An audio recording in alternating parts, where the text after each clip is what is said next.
Chapter 2, The Law of Prosperity.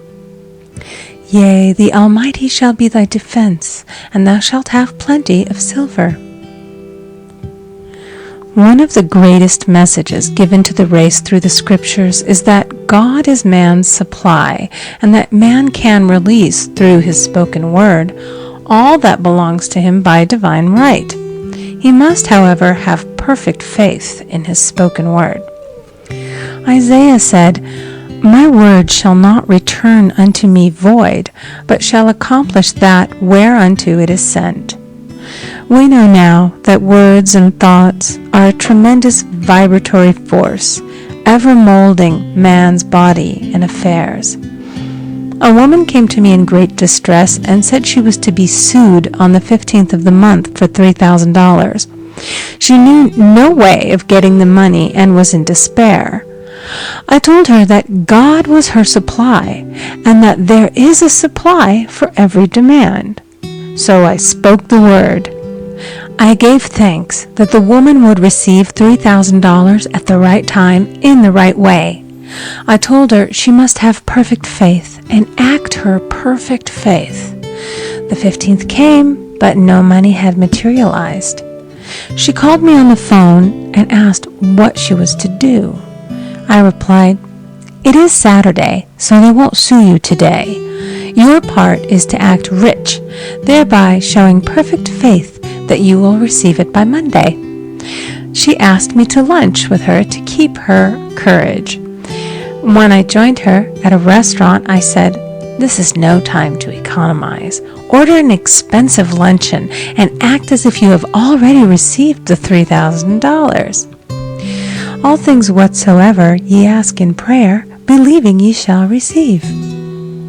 You must act as if you had already received. The next morning she called me on the phone and asked me to stay with her during the day. I said, "No, you are divinely protected and God is never too late." In the evening she phoned again, greatly excited, and said, "My dear, a miracle has happened. I was sitting in my room this morning when the doorbell rang. I said to the maid, 'Don't let anyone in.' The maid, however, looked out the window and said, 'It's your cousin with the long white beard.' So I said, 'Call him back. I would like to see him.' And he was just turning the corner when he heard the maid's voice, and he came back. He talked for about an hour, and just as he was leaving, he said, 'Oh, by the way, how are finances?' I told him I needed the money, and he said, 'Why, my dear, I will give you $3,000 the first of the month.' I didn't like to tell him that I was going to be sued. What shall I do? I won't receive it till the first of the month, and I must have it tomorrow. I said, 'I'll keep on treating.' I said, 'Spirit is never too late. I give thanks that she has received the money on the invisible plane and that it manifests on time.' The next morning her cousin called her up and said, 'Come to my office this morning and I will give you the money.' That afternoon she had $3,000 to her credit in the bank and wrote checks as rapidly as her excitement would permit. If one asks for success and prepares for failure, he will get the situation he has prepared for. For example, a man came to me asking me to speak the word that a certain debt would be wiped out. I found he spent his time planning what he would say to the man when he did not pay his bill, therefore neutralizing my words. He should have seen himself paying the debt.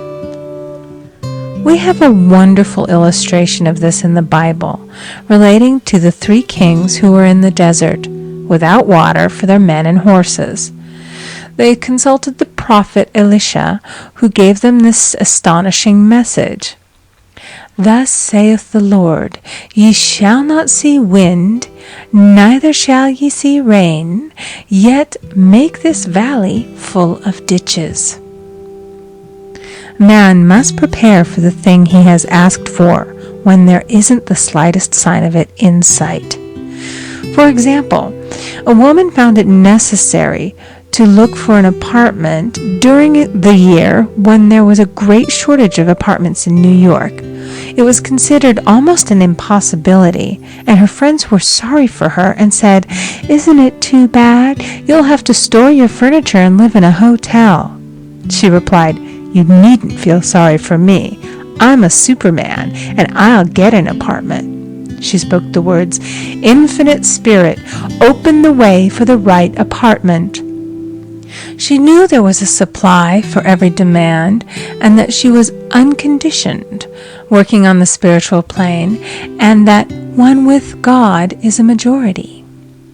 She had contemplated buying new blankets when the tempter, the adverse thought or reasoning mind, suggested, "Don't buy the blankets. Perhaps after all you won't get an apartment and you will have no use for them." Promptly she replied to herself, "I'll dig my ditches by buying the blankets." So she prepared for the apartment, acted as though she already had it. She found one in a miraculous way, and it was given to her although there were over 200 other applicants. The blankets showed active faith. It is needless to say that the ditches dug by the 3 kings in the desert were filled to overflowing. Read 2 Kings.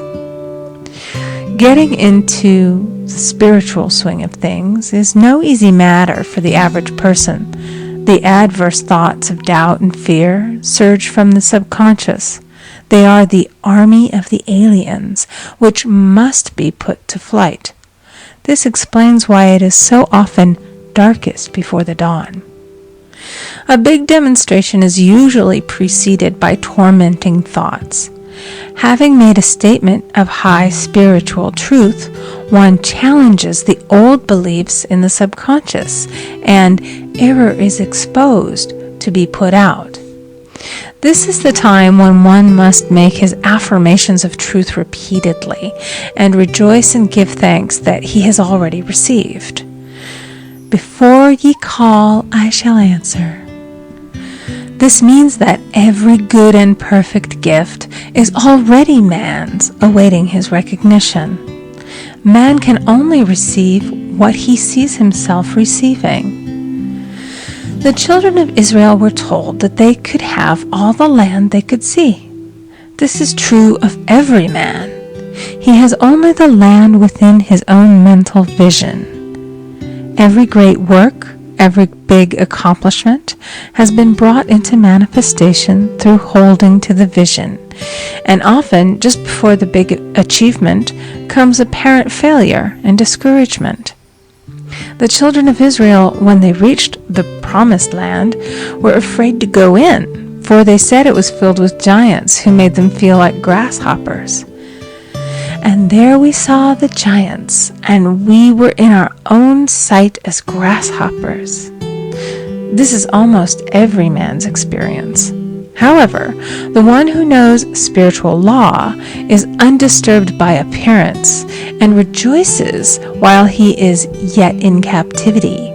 That is, he holds to his vision and gives thanks that the end is accomplished. He has received. Jesus Christ gave a wonderful example of this. He said to his disciples, "Say not ye, there are yet 4 months, and then cometh the harvest? Behold, I say unto you, lift up your eyes, and look on the fields, for they are ripe already to harvest." His clear vision pierced the world of matter, and he saw clearly the 4th-dimensional world, things as they really are, perfect and complete in divine mind. So man must ever hold the vision of his journey's end and demand the manifestation of that which he has already received. It may be his perfect health, love, supply, self-expression, home, or friends. They are all finished and perfect ideas registered in divine mind, man's own superconscious mind, and must come through him, not to him. For example, A man came to me asking for treatments for success. It was his imperative that he raise, within a certain time, $50,000 for his business. The time limit was almost up when he came to see me in despair. No one wanted to invest in his enterprise, and the bank had flatly refused a loan. I replied, "I suppose you lost your temper while at the bank, therefore your power. You can control any situation if you first control yourself. Go back to the bank," I added, "and I will treat." My treatment was, "You are identified in love with the spirit of everyone connected with the bank. Let the divine idea come out of this situation." He replied, "Woman, you are talking about an impossibility. Tomorrow is Saturday. The bank closes at 12, and my train won't get me there until 10, and the time limit is up tomorrow, and anyway they won't do it. It's too late." I replied, "God doesn't need any time and is never too late. With him, all things are possible." I added, "I don't know anything about business, but I know all about God." He replied, "It all sounds fine when I sit here listening to you, but when I go out, it's terrible." He lived in a distant city, and I did not hear from him for a week. Then came a letter. It read, "You were right. I raised the money, and I will never again doubt the truth of all that you have told me."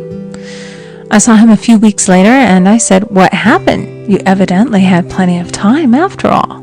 He replied, "My train was late, and I got there just 15 minutes to 12.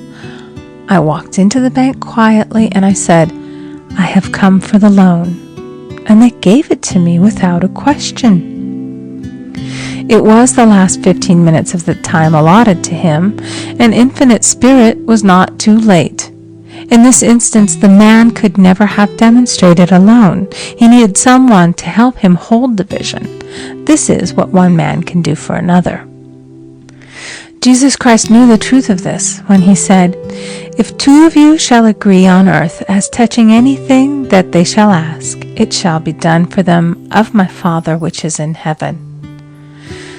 One gets too close to his own affairs and becomes doubtful and fearful. The friend or healer sees clearly the success, health, or prosperity and never wavers because he is not close to the situation. It is much easier to demonstrate for someone else than for oneself, so a person should not hesitate to ask for help if he feels himself wavering. A keen observer of life once said, "No man can fail if some one person sees him successful." Such is the power of the vision, and many a great man has owed his success to a wife or a sister or a friend who believed in him and held without wavering to the perfect pattern. End of chapter 2.